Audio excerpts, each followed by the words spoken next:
Hello mga kapuso, we are now in the 4th episode of our blind auditions at pahirap na nga ang ating pakikipag-agawan kasi palapit na ng palapit ang end ng blind auditions at nagiging tight ang ating competition. Kaya ginagawa namin ang lahat para ma-ibenta namin ang mga sarili namin sa ating mga kids at sana piliin nila kami kasi gusto talaga namin silang tulungan sa journey nila.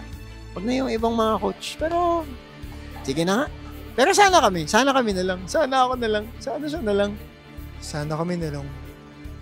Another day, another brand new Bardagulan with our co-coaches. Siyempre, another pakikipag-agawan na naman. Actually, parang hindi ko masyado kailangan pag-agawan ako kasi ako lagi pinipili ng mga bata. Charing! Di naman lagi, di naman all the time, pero I'm just happy na kapag nakakatawa na po siya kapag ako yung pinipili nila palagi. Natatawa na natutuwa ako. Kita lang akong kinikilit gano'n. See you guys later!